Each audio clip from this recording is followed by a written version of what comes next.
Sallallahu ala Muhammad, sallallahu alaihi wasallam, sallallahu ala Muhammad, sallallahu alaihi wasallam. Assalamualaikum warahmatullahi wabarakatuh. Alhamdulillahirabbil alamin wa bihi nasta'in ala al-din wa ala alihi wa sahbihi ajma'in, amma ba'd. Sama-sama kita melihat guru kita Bapak Ustaz Al-Faisi, Ketua Pembina, Ketua Penasihat, seluruh jemaah Majelis Al-Qobah yang saya hormati. Tiada kata yang pantas diucapkan di pagi hari ini kecuali ucapan syukur alhamdulillah rabbil alamin. Saudara Adil Panggul, padanya dipersilakan. Allahumma salli wa sallim wa barik alaihi. Allahumma salli wa sallim wa barik alaihi. Ya Rabbi Mustafa Nabiyyina Rasulana واغفر لنا ما مضى يا واسع الكرم Ya Habibi Mustafa, Ya Habibi Mustafa,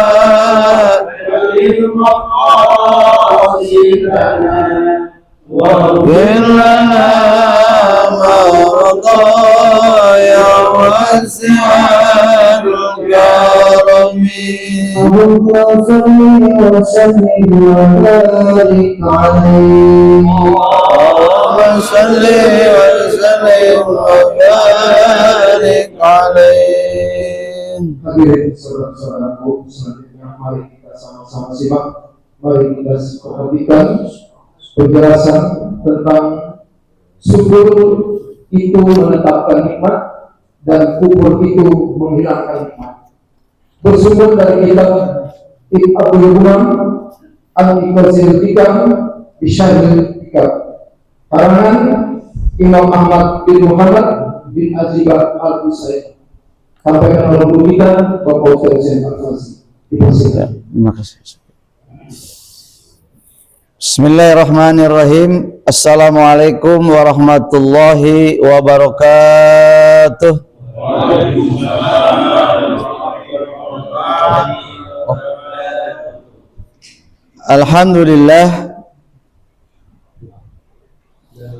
Alhamdulillahilladzi mala'a qulubil mu'minina bimahabbatih wahtassa arwahum bisyuhudi azamatih wa hayya'a asrarahum lihamli a'ba'i ma'rifatih fa qulubuhum fi rawdati jannatin ma'rifatih yuhbarun. Allahumma fasalli wa sallim wa barik ala sayyidina wa maulana Muhammadin wa ala alihi wa ashabihi wa azwajihi wa zurriyatihi ajma'in, amma ba'd. Qala al-musannif rahimallahu ta'ala wa adaman naf'a bihi wa bi barakati ulumihi wa bikum fid daraini amin radhiyallahu anhum wa bi sanatil muttasil ilal imamil mu'alif rahimallahu ta'ala. Fa asdaqal hadis kitabullah wa khairul huda sayyidina Rasulillah sallallahu alaihi wasallam wa syarrul umuri muhdatsatuha wa kullu muhdatsatin bid'ah wa kullu bid'atin dhalalah wa kullu dhalalatin finnar. Atau kama qala Rasulullah sallallahu alaihi wasallam. Allahumma inna nas'alukal futuh wal munuh war rusuh wa taubatan nasuh wa salahal jasadi war ruh. Qala wa yassir li amri wa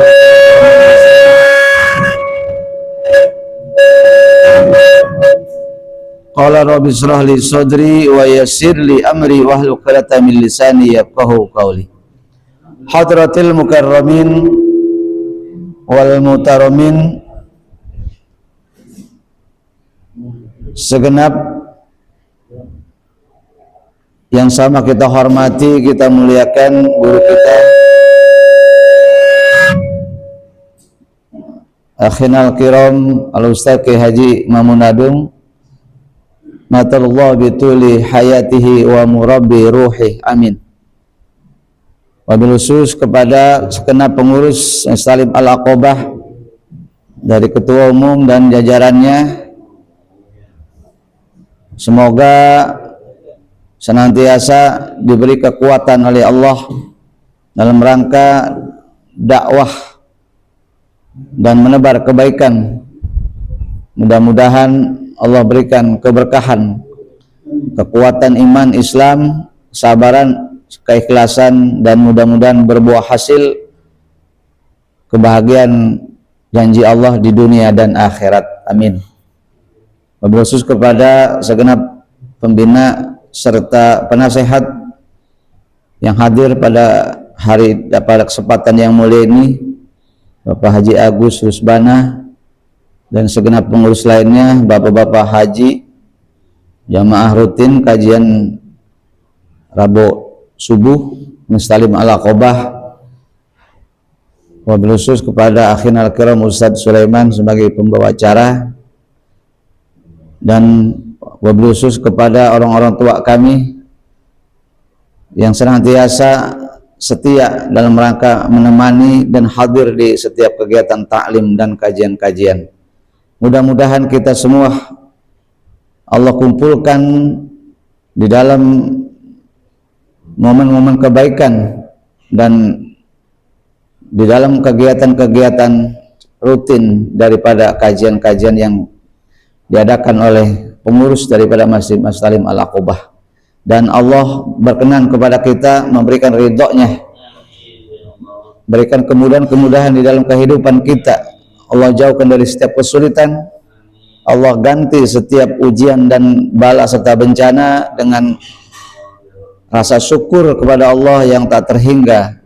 Mudah-mudahan dengan syukur Allah menambahkan dan menetapkan daripada nikmat-nikmat yang diberikan Allah, dan Allah mendatangkan nikmat yang Allah janjikan, baik di dunia, hakikatnya nanti kita nikmatin di akhirat, amin. Alhamdulillah, pada kesempatan yang mulia ini kita kembali merilis atau mengungkap dari beberapa rahasia-rahasia kajian yang kita ambil dari beberapa narasumber dan kitab-kitab sumber, diantaranya kitab Al-Hikam pada pagi hari ini, tentang upaya-upaya kita atau trik serta cara-cara yang terpadu, yang terus-menerus, bagaimana caranya kita bisa menetapkan nikmat yang sudah Allah titipkan kepada kita ini, jangan sampai berpindah atau Allah cabut kembali nikmat itu. Karena nikmat itu sejatinya adalah titipan yang Allah berikan kepada kita. Berbagai macam nikmat yang Allah berikan kepada kita adalah sebagai titipan sementara. Bisakah kita menjadi orang yang bersyukur, atau justru mungkin sebaliknya, dengan nikmat itu kita menjadi orang yang kufur? Makanya saya garis bawahi judul pada pagi hari ini, qaidun ni'am syukruha wa zawaluha kufruha. Kalau judul bebas, syukur menetapkan iman, menetapkan nikmat, dan kufur menghilangkannya. Jadi syukur PS kufur, jadi versus ya.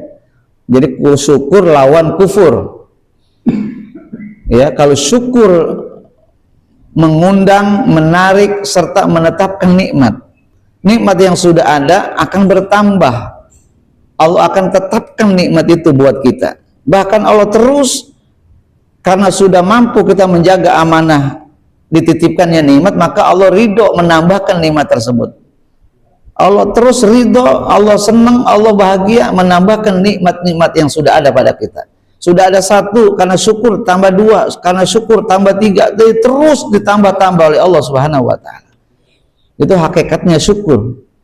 Sementara sebaliknya, ada orang yang ketika dikasih satu dia menolak, dia tidak syukur, dia suuzon, maka Allah cabut nikmat yang sudah ada padanya. Allah gantikan dengan berbagai macam musibah, Allah gantikan dengan berbagai macam mara bahaya dalam kehidupannya. Oleh karena itu, pada judul singkat ini mudah-mudahan kita coba bahas sekelumit, mudah-mudahan ada sesuatu yang bisa kita ambil sebagai hikmah di dalam perjalanan menjaga serta menetapkan, memantapkan nikmat yang sudah ada pada kita. Bapak hadirin rahimakumullah, wa man aqbala 'alallahi bimulatafati ihsanihi wajaba 'alaihi syukru ma asadda ilaihi min lataifi karamihi wa amtinanihi. Di antara hal-hal yang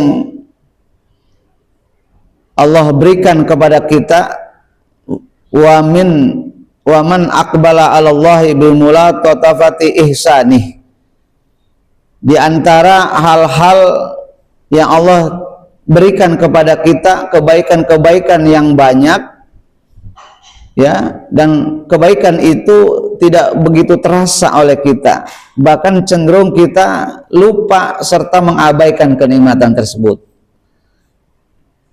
Duduknya kita di majelis yang mulia ini karena nikmat Allah. Diberikannya kita umur panjang, kesempatan, kesehatan, keluasan waktu, bahkan digerakkannya hati kita, ya, dikuatkannya iman kita, maka hadirlah kita di majelis yang mulia ini. Jadi bukan sedikit yang Allah berikan hari ini fasilitas buat kita. Di dalamnya begitu banyak kebaikan-kebaikan Allah, Pak. Apakah sudah keluar kalimat syukur dari lisan kita hari ini? Apakah sudah ada di dalam relung hati kita yang paling dalam mengucapkan terima kasih, ya Allah, Kau bangkitkan aku setelah kematian. Ya, tidur adalah kematian sementara. Setelah habis tidak berdaya kita, Allah matikan kita dalam keadaan tidur, Allah bangkitkan kita. Makanya sunnah kita berdoa, alhamdulillahilladzi ahyana ba'dama amatana wa ilaihin nusyur. Itu kalimat yang pertama kali keluar yang diucapkan oleh Nabi, yang kemudian menjadi teladan bagi kita, jadi contoh bagi kita, agar kita bangun tidur ingat dulu akan nikmat yang diberikan Allah kepada kita, belum yang lain. Ya, itu pendidikan yang luar biasa. Ingat dulu kepada yang memberi nikmat.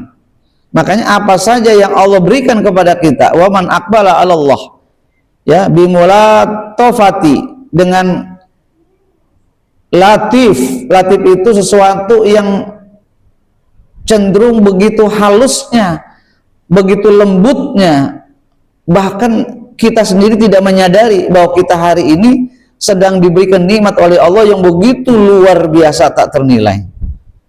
Ya, makanya Masya Allah, ini ada kalimat yang luar biasa, Pak. Ada kalimat itu yang banyak diucapkan oleh orang-orang yang terkadang lupa akan nikmat Allah. Apa katanya? Khab min wujudi ihsanihi ilaika wa dawami isaatika ma'ahu ayakuna zalika istidrajan laka. Khuf, takutlah wahai hamba. Ini kalimat tasawuf, ya. Khuf min wujuhi ihsanihi ilaika. Takutlah wahai hamba akan sikapmu yang cenderung melupakan, mengabaikan wujuhi ihsanihi, bagaimana Allah memberikan begitu banyak kebaikan kepada kita.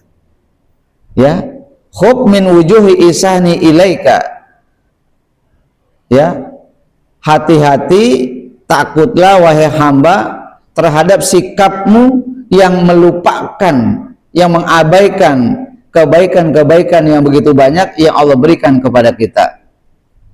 Wadawami isaatika, sementara sikap yang kita tunjukkan kepada Allah, perilaku yang kita tunjukkan kepada Allah sebaliknya.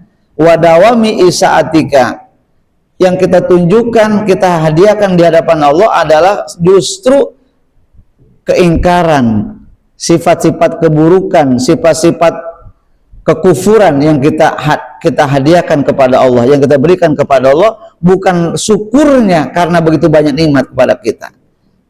Ini banyak contoh dalam kehidupan, Pak. Ya, banyak orang yang dikasih nikmat, ya, orang lain tidak diberikan oleh Allah. Sehatnya luar biasa, sementara sebagian orang tidak dikasih nikmat yang paripurna, dikasih tangan tubuh yang sempurna, bahkan difasilitasi hidupnya dengan begitu banyak dititipkan harta, sementara ada orang yang tidak begitu banyak diberikan harta. Ini dua kondisi yang sangat kontras, ya. Artinya begini, kita berpikir sederhana, kita yang rajin ibadah, yang sudah seolah begitu taatnya sama Allah, tapi terus saja Allah berikan kepada kita ujian yang bertubi-tubi. Rasanya setiap doa-doa yang kita kumandangkan, ada di antara satu doa mungkin sudah dikabul oleh Allah, tapi yang kita rasakan kok begitu lewat terus doa-doa yang kita ungkapkan, yang kita baca tiap hari, yang kita minta di setiap sujud-sujud kita, yang kita minta di setiap doa-doa yang kita kumandangkan kepada Allah, tapi rasanya doa-doa itu rasanya kok lewat terus, belum ada yang nyambung sama kita, belum ada yang mengenai kita. Sementara ada orang yang maaf sepanjang hidupnya nggak pernah kena air wudhu, ya, nggak pernah kena wudhu, artinya nggak pernah ibadah, nggak pernah sholat, nggak pernah kakinya, ya, datang ke masjid dan musola, ya, nggak pernah lisannya membacakan ayat-ayat suci Al-Quran, nggak pernah lisannya menghidupkan zikir-zikir kepada Allah, ya, tapi kehidupannya luar biasa. Nggak pernah sholat tapi rezekinya mahmur, ya, nggak pernah ngaji tapi hidupnya makin banyak hartanya, ya, makin senang hidupnya. Nggak pernah berdoa tapi jabatannya makin tinggi. Jadi kehidupan yang justru sebaliknya, ya. Ini Allah sedang mempertontonkan kepada kita yang disebut istidraj. Makanya apa yang ditakuti oleh kita hari ini, khawatir kita berada dalam situasi kondisi istidraj. Orang yang tadi dikasih begitu banyak nikmat, makanya diingatkan, hati-hati wahai para hamba, wahai para mukmin, para muslim, wahai saudara-saudara, dengan sikap kita yang seolah-olah kita itu mengabaikan nikmat-nikmat Allah. Makanya khab min wujuhi isani ilaika, begitu banyak nikmat yang Allah berikan kepada kita, yang sejatinya dengan nikmat tersebut kita semakin taat sama Allah, semakin dekat dengan Allah, ya, semakin takut kepada Allah, tapi justru dia semakin berani kepada Allah, meninggalkan Allah, menjauhkan dirinya dari Allah. Makin dikasih banyak nikmat, makin jauh dari Allah. Buktinya apa? Ya tidak taat sama Allah, ya tidak sholat, tidak ibadah, ya, tidak hadir majelis taklim, tidak melakukan kebaikan-kebaikan. Wadawami isaatika, sementara sebaliknya, dan harta yang banyak, semakin banyak dia melakukan dosa, ya, dengan uangnya dia bisa melakukan perbuatan-perbuatan yang negatif, ya, provokasi, Ya, bangun-bangun tempat-tempat yang di dalamnya ada kemaksiatan. Ya, dia bangun tempat-tempat yang kumpulnya orang-orang melakukan dosa dan berbagai macam kelakuan-kelakuan yang menentang Allah. Ya, apa katanya? Wa ma'ahu dzalika ayakuna istidrojan laka. Itu justru hal itu adalah sedang proses istidraj. Allah sedang buat berangsur-angsur yang pada akhirnya Allah akan cabut seluruh nikmatnya. Jadi dengan bahasa yang sederhana, Allah sedang tangguhkan azab buat mereka. Sebetulnya sudah diancam orang ini untuk diazab, dicabut nikmatnya, cuman nanti pada waktunya. Istidraj, Pak. Tadi yang dikatakan di awal, nggak pernah ibadah tapi semakin banyak hartanya, semakin tinggi pangkat dan jabatannya, semakin dihormatin di masyarakat, padahal nggak pernah ibadah, bahkan menentang Islam, menjelek-jelekan Islam, menentang syariat. Ya, Masya Allahu Akbar. Ya, hari ini bisa kita saksikan itu. Baik Bapak hadirin rahimakumullah, kita lanjutkan. Kemudian wajib alaihi syukru ma asada ilaihi min lataifi karomihi wa amtinani. Maka ketika sudah begitu banyak nikmat yang Allah berikan kepada kita yang tanpa kita sadari, karena saking halusnya Allah memberikan nikmat kepada kita, kita nggak minta tiba-tiba dikasih, ketika minta nggak dikasih, itulah latif. Kita berharap rezeki dari si fulan, berharap dari si A, mudah-mudahan si A bisa bantu saya, mudah-mudahan mungkin bos bisa mendengar permintaan saya, request saya, ternyata nggak pernah didengar. Allah kasih rezeki dari yang lain, itu latif, yang nggak pernah disangka-sangka oleh Allah Subhanahu Wa Taala. Ya, kita minta sama Allah, Allah angkat derajat kita lewat mungkin pergaulan, lewat pekerjaan, tapi ternyata sampai kematian kita Allah nggak kasih. Setelah wafatnya kita baru Allah jabah itu doa kita, yang ternyata diangkat derajatnya adalah anak-anak kita.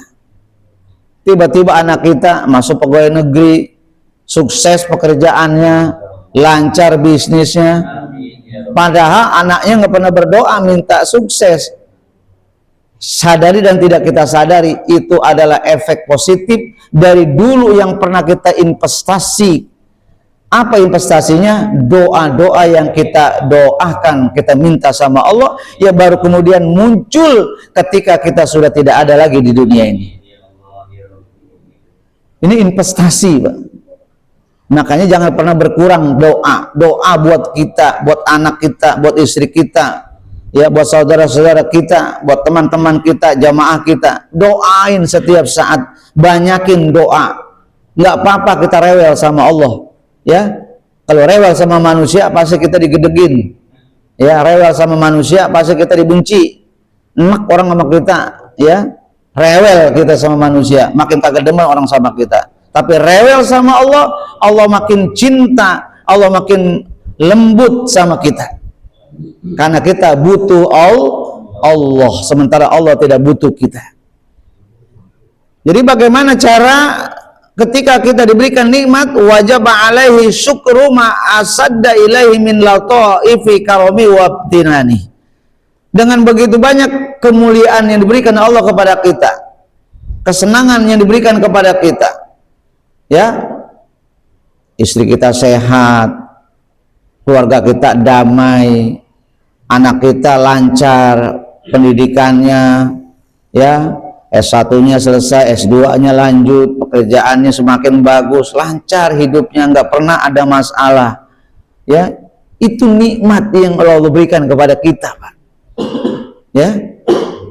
Jadi bagaimana? Ya, wajib alaihi syukru ma asadda ilaihi min lataif, itu bagian daripada nikmat yang Allah berikan kepada kita yang tanpa terasa. Wamtinani, dan pemberian Allah yang tanpa kita minta.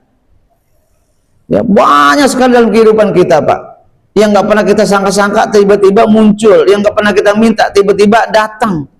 Subhanallah, ya. wala zalat anhu bisababi kufrihi wa isyani wa illa zalat anhu bisababi kufrihi wa isyani.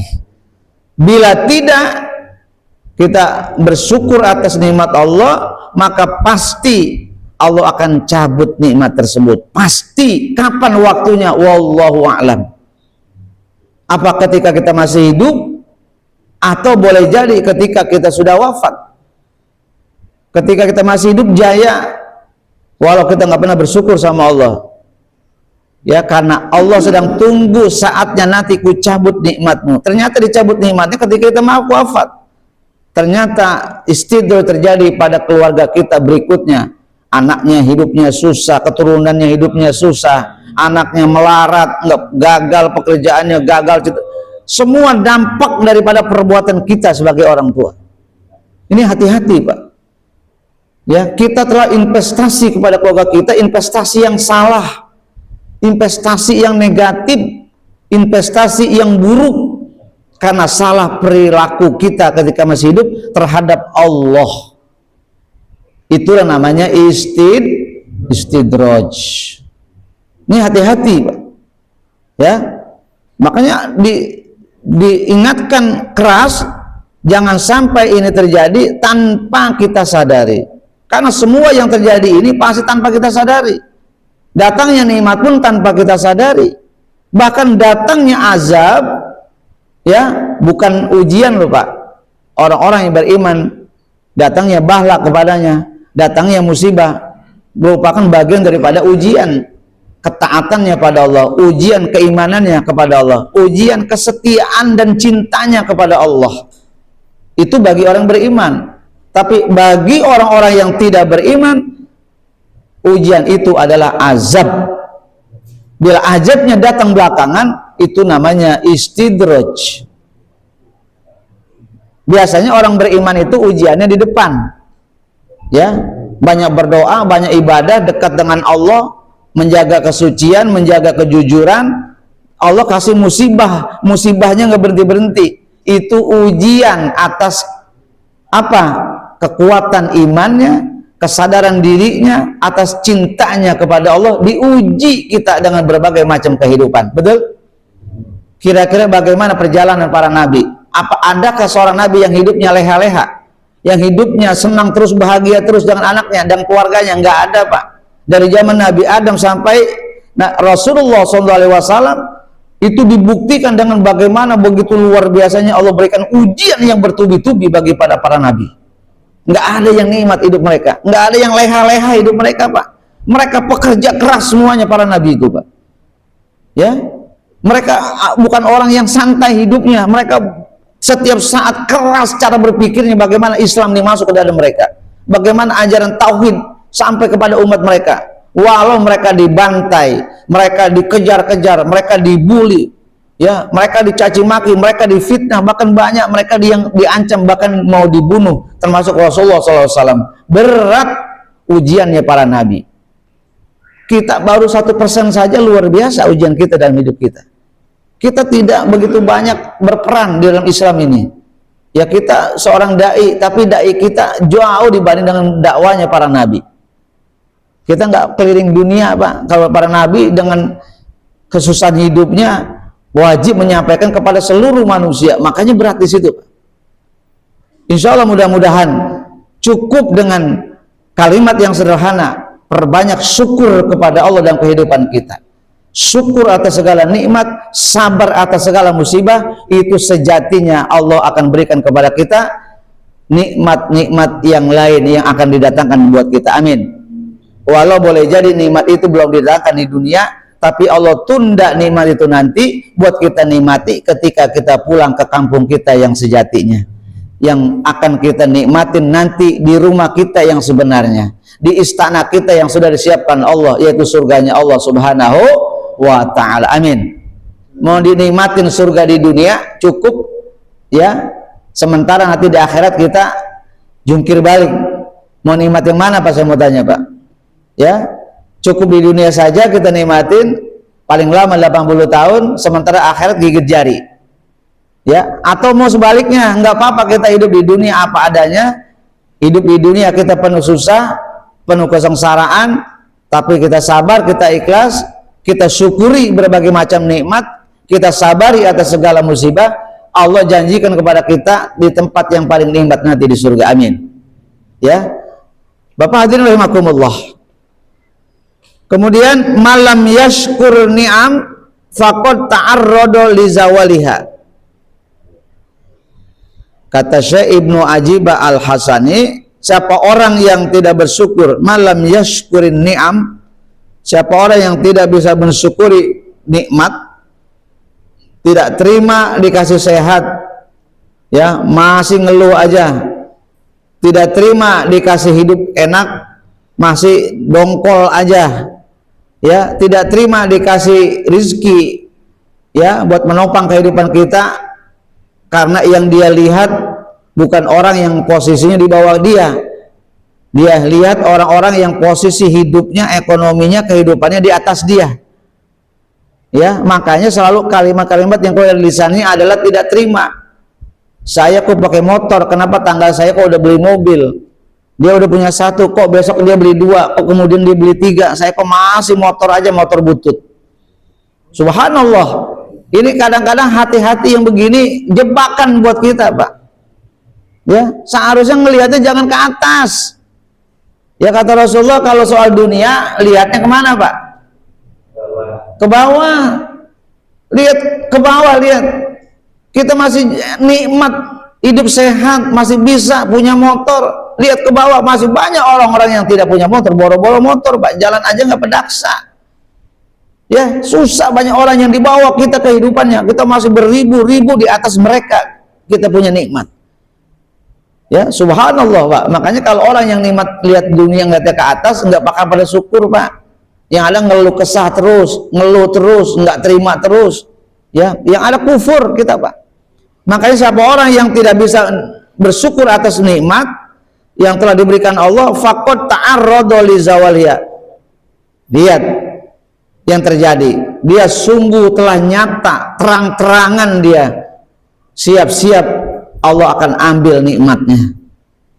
Ya, berarti dia sedang menuju kehancuran. Siapa orang yang tidak bersyukur atas titipan nikmat, atas karunia nikmat, maka siap-siap dia akan Allah ambil nikmat-nikmat yang ada pada dia.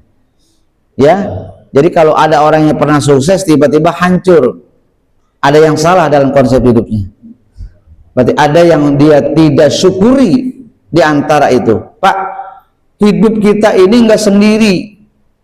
Ya, kita memang pelaku, kita user, Pak, dalam hidup kita. Kita bekerja, tapi istri kita enggak kerja. Anak kita yang kecil enggak kerja. Mungkin ada keluarga-keluarga yang menjadi tanggungan kita, dia tidak bekerja di bawah tanggungan kita. Ini lisan yang keluar dari istri kita, dari anak-anak kita, merupakan bagian yang tidak terpisahkan dari proses ditetapkannya rezeki atau hilangnya rezeki dari kehidupan kita. Kita boleh jadi orang yang ikhlas, tapi istri kita ngeluh mulu, maka maaf, boleh jadi munculnya musibah dari dalam keluarga kita. Ma'rifat itu syaratnya. Makanya kenapa Rasulullah mengajarkan di setiap pagi ketika kita berangkat, datangi istri, istri suruh datang kepada kita, kita minta ridhonya, istri kita minta ridhonya, doakan bersama, biar seiring seirama ketika suaminya keluar mencari rezeki, mencari keberkahan dunia, istrinya nggak ngapa-ngapain di rumah berdoa, biar terjadinya korelasi antara yang di rumah sama yang di luar.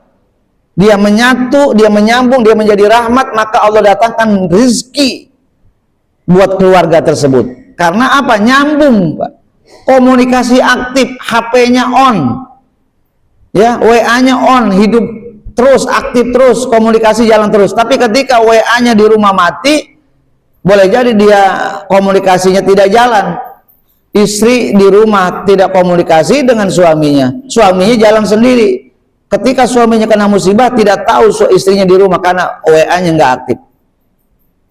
Bagaimana caranya? Aktifkan keduanya berkomunikasi lewat permohonan kepada Allah Subhanahu wa taala lewat sujud 2 rakaat, lewat doa-doa yang dibaca oleh antara suami dan ikhtiar yang sedang dijalankan oleh suaminya, doa oleh istrinya di rumah, maka terjadinya ma'rifat, datangkan oleh Allah rizki dari berbagai macam tempat.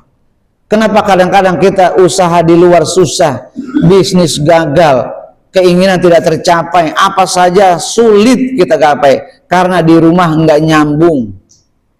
Istri kita di rumah nggak backup kita, nggak ngedukung kita, tidak dalam kondisi baik-baik saja. Bahkan kadang yang lebih buruk lagi, terjadinya konflik antara dua hati seorang istri dan hati seorang suami. Ketika suami berjalan, maka maaf, sulit untuk mendapatkan kesuksesan bila dua hati pasangan tadi tidak ma'rifat. Ini yang diajarkan oleh para rasul, diajarkan oleh para aulia, diajarkan oleh para ulama, agar mendatangkan rizki, mendatangkan rahmat, biar nyambung dulu hatinya, Pak. Subhanallah. Makanya dari hal-hal yang kecil bisa terungkap perkara yang besar. Mulai dari perkara rumah, maka akan Allah berikan sesuatu yang kadang-kadang kita tidak sangka. Ya, baik. Banyak rahasia-rahasia yang ada pada keluarga kita yang justru itu terabaikan oleh kita. Waman syakaroha, siapa orang yang bersyukur atas nikmat, faqad qayyadaha biiqaliha, sungguh dia telah mengikat nikmat tersebut dengan tali ikatan yang kuat. Jadi mengikat nikmat yang sudah diberikan hari ini. Allah berikan sehat pada kita, jaga kesehatan, syukuri sehat tersebut dengan bersyukur kepada Allah, banyakin ibadah, banyakin berbuat baik dengan kesehatan kita. Sekarang mumpung masih sehat, ada pengajian, datang ke pengajian. Mumpung masih sehat, banyakin sholat sunat di rumah. Mumpung masih sehat, banyakin khatam Quran di rumah. Mumpung masih sehat, banyak silaturahmi. Mumpung masih sehat, banyakin buat punya nilai-nilai yang manfaat buat orang lain. Subhanallah. Jadi ketika Allah lihat ternyata ini orang dikasih nikmat sehat, pandai dia menjaga, maka Allah jaga kesehatan kita.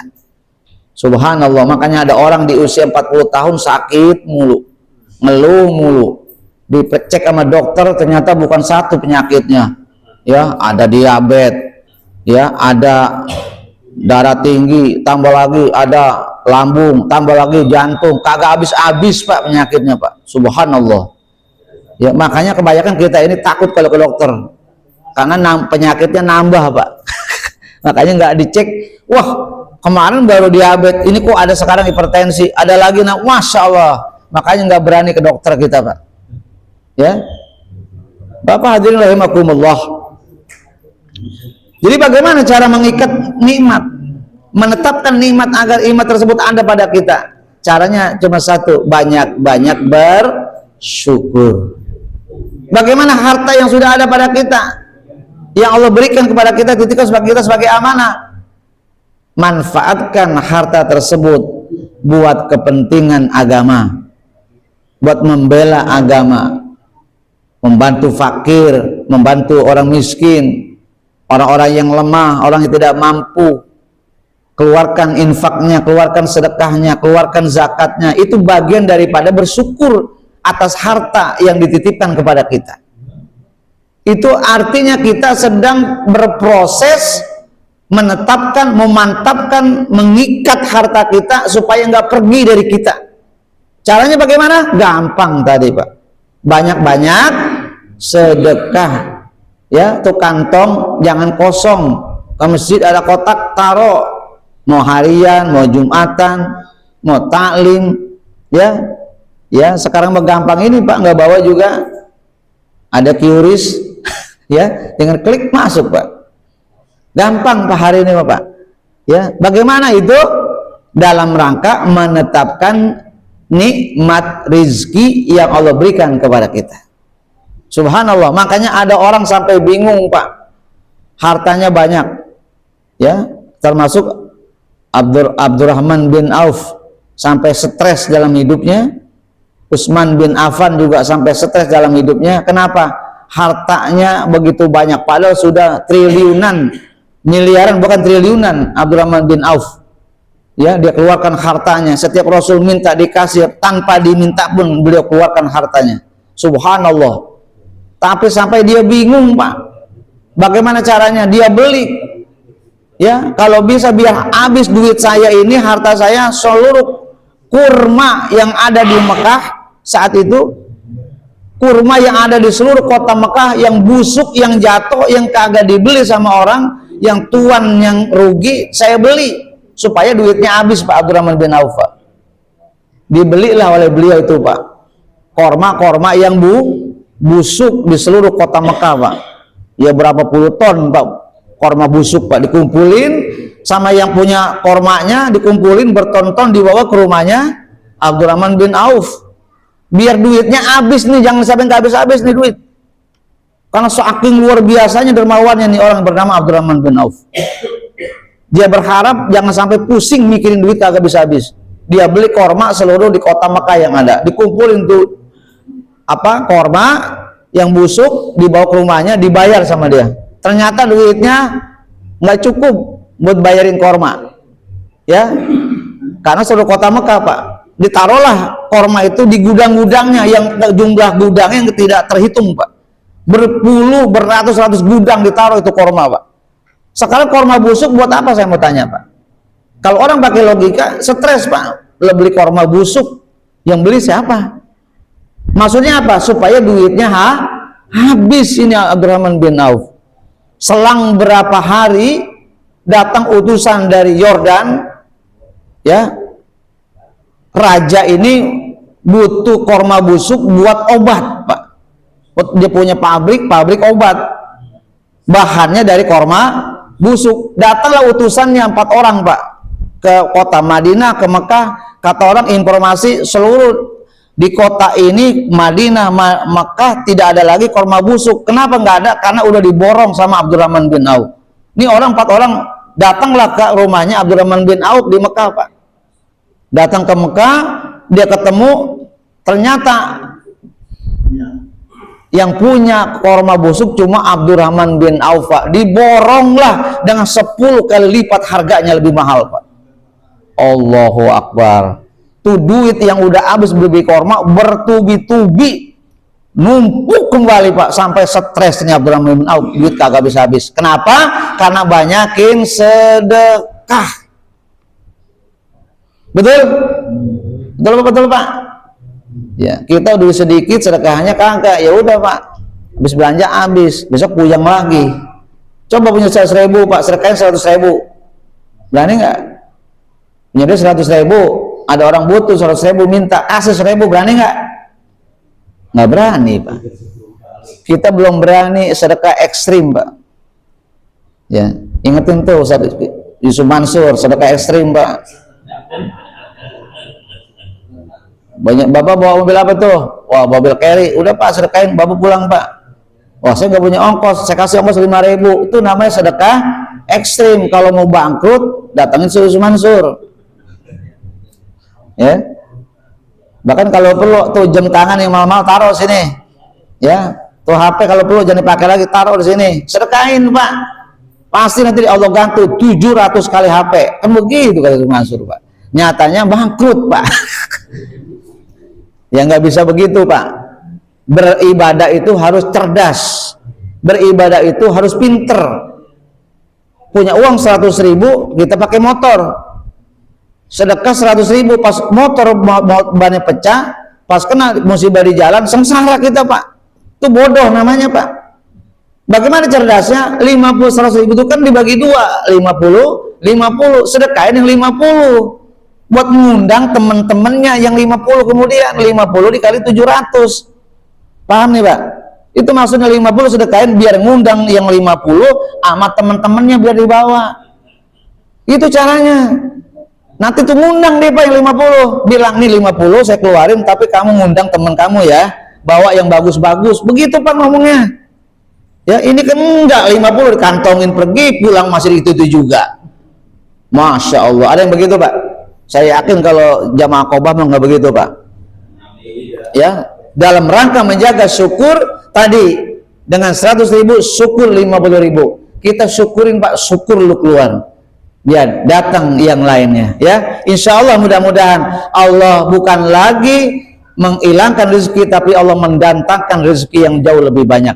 Lihat bagaimana perilaku Utsman bin Affan, ya, Umar bin Khattab, Abu Bakar Siddiq, Ali bin Abi Thalib. Bagaimana mereka hebat bukan karena dekatnya dengan Nabi. Bagaimana mereka hebat bukan sujudnya setiap malam.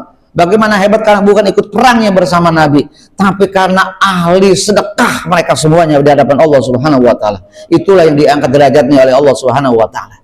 Bagaimana Abdurrahman bin sampai kematiannya masih ribuan triliun duitnya. Utsman bin Affan sampai sekarang hari ini sudah 1400 tahun beliau meninggal, tapi asetnya di Mekah, asetnya di Madinah, bahkan rekeningnya masih ada, masih ribuan triliun. Dia bisa menyumbang dengan sedekah, dengan wakafnya Utsman bin Affan. Subhanallah, amin. Mudah-mudahan ya sekelumit kajian tentang syukur ini atas berbagai macam nikmat yang diberikan kepada kita, terutama nikmat yang sudah kita nikmatin hari ini Pak. Itu aja yang kita syukuri.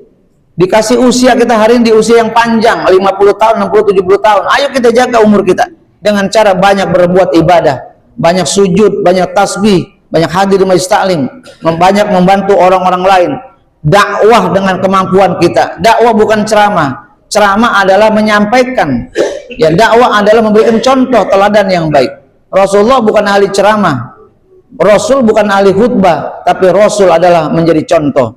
Ya, laqad kana lakum fi Rasulillahi uswatun hasanah. Rasul mencontoh, ini contoh saya bersedekah, ini contoh saya sujud, ini contoh saya ahli ibadah.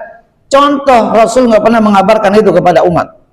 Ya, oleh karena itu mari sama-sama ayo kita apa yang kita bisa itu menjadi dakwah kita di hadapan Allah Subhanahu wa taala. Qultu ittafaqtu maqalatil hukama ala hadal ma'na wa inna syukra qaidul mawjud wa saydul mafqud. Ini perkataan para ulama-ulama ahli hikmah. Bagaimana cara kita menetapkan syukur, menetapkan nikmat, menjauhkan rezeki yang sudah ada ini hilang dari kita. Wa inna syukra, karena sesungguhnya syukur itu qaidul mawjud. Syukur adalah mengikat yang sudah ada. Ya, motor yang udah ada supaya motor ini kita bisa pakai terus, dia bisa abadi, bisa manfaat. Ikat motor ini dengan syukur. Bagaimana caranya? Datang motor ini, datang ke majelis taklim, pakai motor, ke masjid pakai motor, ngaji pakai motor. Ajak motor ini ibadah. Ajak motor ini ibadah. Ikat motor itu dengan syukur. Pasti nanti nambah tuh motor, nambah lagi satu lagi, beli lagi satu, tuh nambah Pak. Nah, ini motor datangnya kok mall mulu, ke pasar mulu. Kalau dangdut motor nggak ada bensin jalan, tapi ketika ngaji selalu alasannya nggak ada bensin. Ini kan kebalik kita Pak. Ya, tuh mobil bagus, kalau diajak pengajian Pak bilang alasannya apa? Apa alasannya? Nggak ada bensin lah, bannya kempes lah, banyak alasan. Ya, tapi kalau ketontonan ada dangdut, wah udah dah, nggak ada bensin, nggak didorong, kalau perlu jalan. Subhanallah ya. Mari Pak. Wa inna syukra qaidul mawjud. Syukur bisa mengakibatkan menjadi dampak positif yang sudah ada, ditetapkan tetap ada, bahkan dia bertambah, mengikat, diikat rezeki yang sudah ada, diikat nikmat yang sudah ada Pak. Kemudian wasaidul mafqud. Ya, dengan syukur, maka syukur itu sikap bagaimana kita mengejar Pak. Ngerti ngejar Pak? Kalau mancing dari rumah kita bawa ikan apa bawa pancingnya Pak? Kalau mau mancing, ikannya kita bawa apa pancingnya kita bawa? Ya kalau bawa ikan bukan mancing, namanya nyerok Pak. Ya, orang bawa ikan kok ngapain pakai mancing? Itu keder namanya Pak. Bawa pancingnya Pak, mau umpan. Ikannya ada nggak? Belum. Makanya kita uber, kita kejar ikan supaya datang kepada kita dengan cara pancing. Nah, syukur itu ibarat kita bawa pancing supaya kita mancing rezeki, mancing nikmat. Bagaimana caranya? Banyak syukur. Syukur itu mancing nikmat Pak. Tuh, inna syukru soidul mafqud. Syukur itu mengejar, ya, menarik, mengejar apa yang enggak ada. apa yang sudah hilang. Dulu pernah punya motor bagus, dulu pernah punya mobil bagus, bagaimana caranya? Banyak-banyak bersyukur, pasti itu akan datang kembali kepada kita. Begitu Pak. Ya, inna syukru qaidul maujud wa saidul mafqud. Wa qalu aidan, bahkan ada di antara ulama-ulama tasawuf yang mereka berkata, man utiya walam yashkur, ya salbun mihan walam yashur. Hati-hati siapa orang yang diberikan nikmat tapi ia ingkari dengan tidak bersyukur, itu berdampak kepada akan hilang nikmat itu dari dia tanpa dia sadari. Ya, tiba-tiba motornya ya ada yang minjemnya nggak pakai izin, tiba-tiba pas kita balik wah udah kagak ada motor. Ini orang rajin banget Pak, motor orang dibenain ya, dibawa nggak pakai izin lagi Pak, katanya minjem dulu dah gitu, dipinjam tuh motor kita, ternyata motor hilang Pak. Ya, motor hilang itu teguran buat kita. Salbun wa ilam yashkur, dia tidak ngerasa bahwa dia sedang dicabut nikmatnya.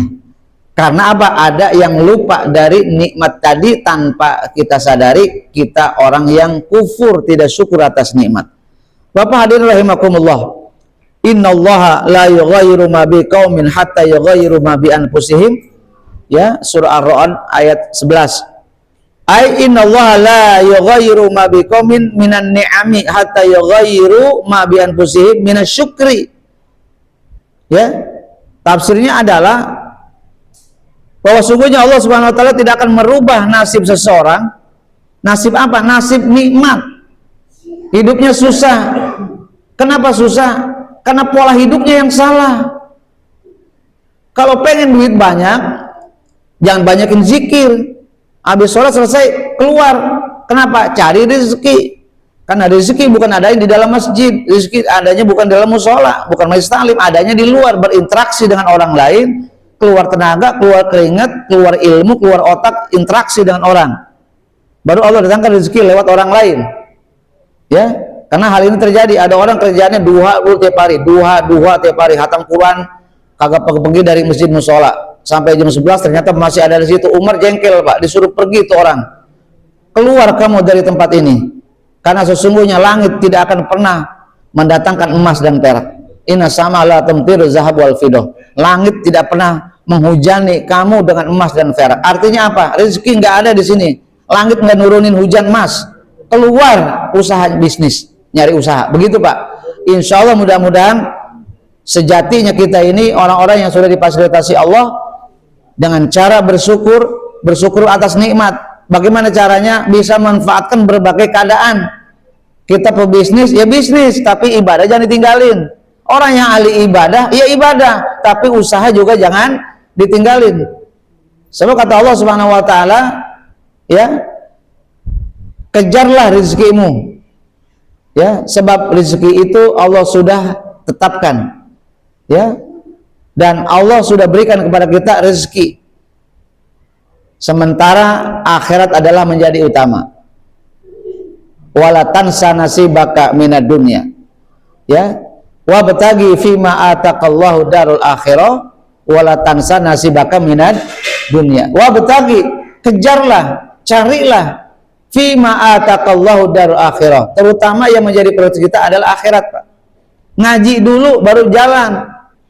Ya, sholat dulu baru yang lain. Dunia mah nggak usah dikejar juga akan datang kata Allah. Kenapa? Rizkimu sudah kutakar, bagianmu sudah kusiapkan. Ya kata Allah, wa batagi fi ma ataqallahu dal akhirah. Yang utama kamu kejar adalah akhiratnya. Akhirat dulu baru dunia. Wala tansa nasibaka, ingat di ayat tersebut. Allah bilang, tapi ingat bahasanya, la tansa, jangan lupa. Berarti kalau kita lupa dunia, dosa nggak? Kita lupa nggak nyari duit, dosa nggak? Lupa nggak bisnis, dosa nggak? Nggak dosa. Nggak nguber-nguber duit, nggak dosa. Nggak ngejar-ngejar bisnis, nggak dosa. Kenapa? Karena tanpa bisnis, tanpa nguber-nguber dunia, rizki sudah disiapkan oleh Allah. Wala tansa nasibaka minad dunya. Dunia ada sudah disiapkan oleh Allah, tapi dibatasi dunia, kata Allah Subhanahu wa taala. Yang utama adalah akhirat. Akhirat tanpa batas. Nggak bisa kalau kamu nggak kejar, nggak bisa kalau kamu upayakan, nggak bisa kalau kamu tidak prioritaskan dunia akhirat.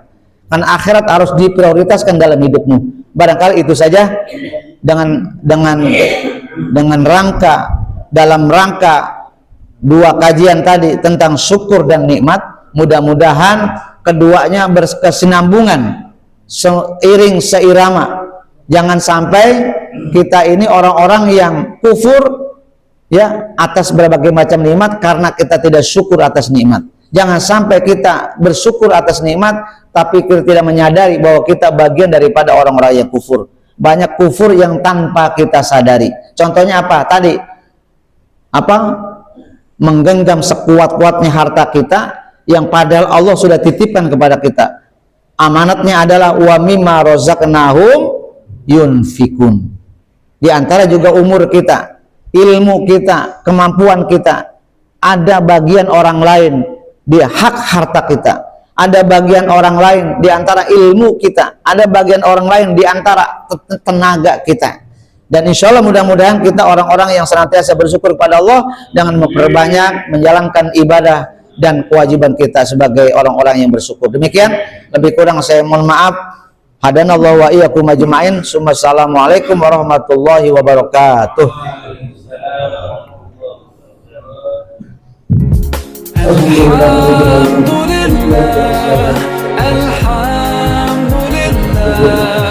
all praises to Allah, all praises to Allah.